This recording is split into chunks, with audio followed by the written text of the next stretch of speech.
And good afternoon to you, Monique Peters from Brainwise Learning. Welcome Hello, back. Christine. How are you today? I'm just awesome.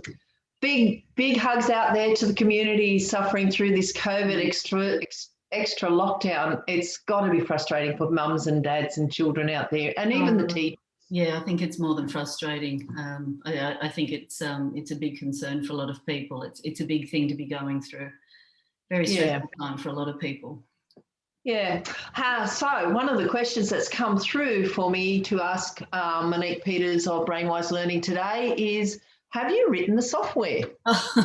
No. So it's actually had millions of dollars invested into it with software developers and neuroscientists, educators and speech pathologists are all involved in this program. It comes from America, California, from a company called Scientific Learning and Carnegie. And so, no, it's been in Australia for about 20 years, but overseas it's been very, very successful in schools and school districts even, and a lot of speech pathologists globally use it as well. Wow, that's pretty impressive. That's really impressive.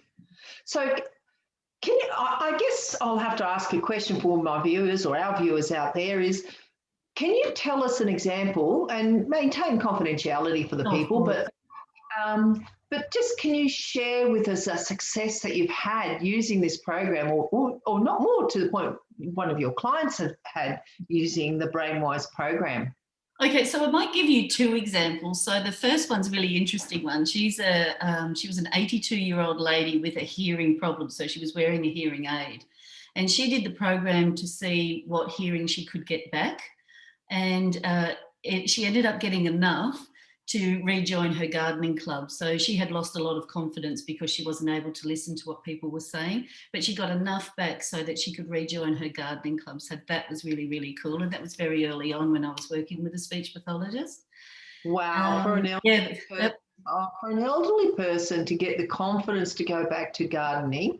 Yeah. And, our elderly these days, some of them have a wealth of people caring for them and connecting with them, but we also have the vulnerable elderly out there that really rely on having the confidence to connect with their community. So well done. Yeah, that was really lovely. That was, and mostly, I mean, I won't be too specific, but what happens with the children is when things are going better for them, when they're able to process the auditory information a lot better, their confidence improves. So I can actually see on their statistics that they're able to sequence sound better and their skills are going up in that area.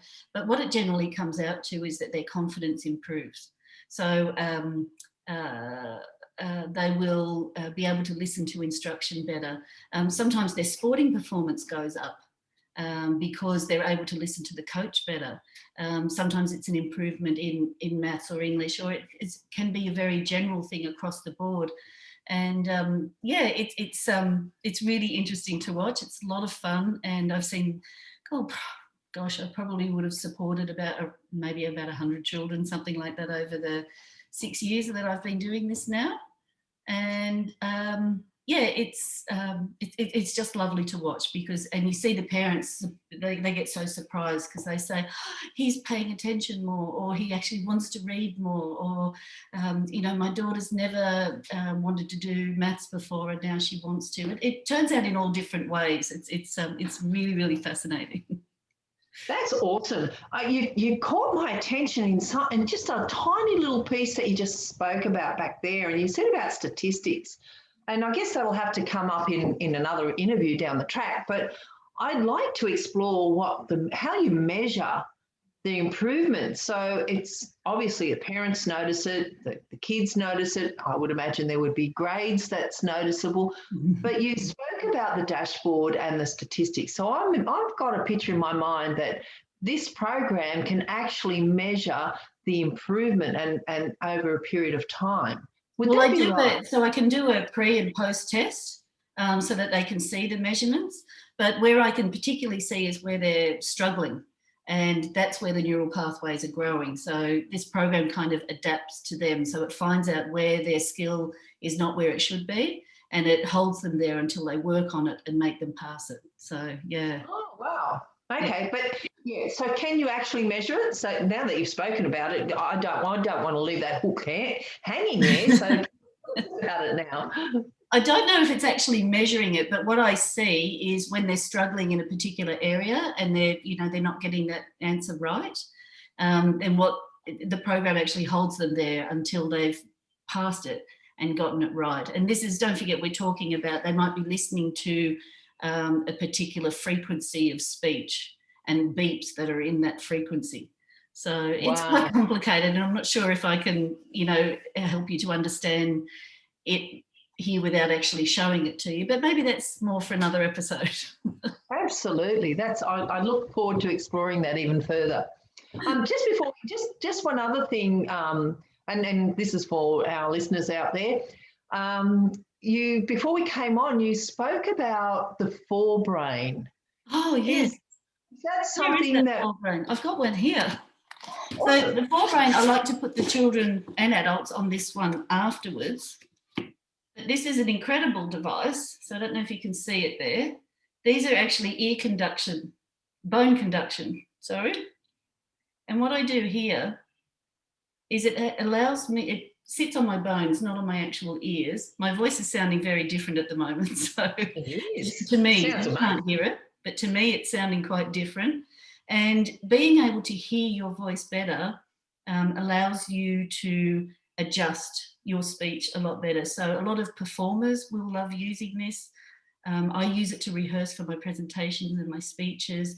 It just helps you to get that feedback a lot better so that you can adjust your speech and make yourself sound the way you want to. This is at a performance level and a speaking level, public speaking sort of level. But children actually use this to read out loud with. And what it does is it makes all those little cogs in there, gives them all that exercise. So my son was really, really good with this. So when he first put it on and started reading with it, he realised that for him, it just seemed a whole lot more enjoyable to read. But what it was doing was helping his brain to pay attention, was boosting his memory and his ability to hear and give him that immediate feedback on what he was hearing. So yeah, it's an incredible piece of equipment. So is that part of the BrainWise program, or is it separate to the BrainWise program? It's a different product, so it's not the online program. You can buy this one separately, but it's part of what I'm trying to do is bring this sort of technology and what we're calling edutech together. So I'm trying to find it from different places in the world and bring it all together in the one place, all in the purpose of, improving auditory processing skills.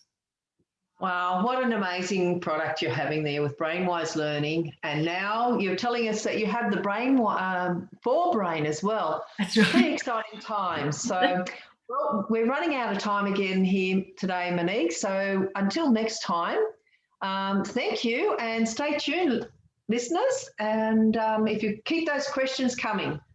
Bye, Monique. Thank you so much, guys. Take care. Take care. Bye. Bye.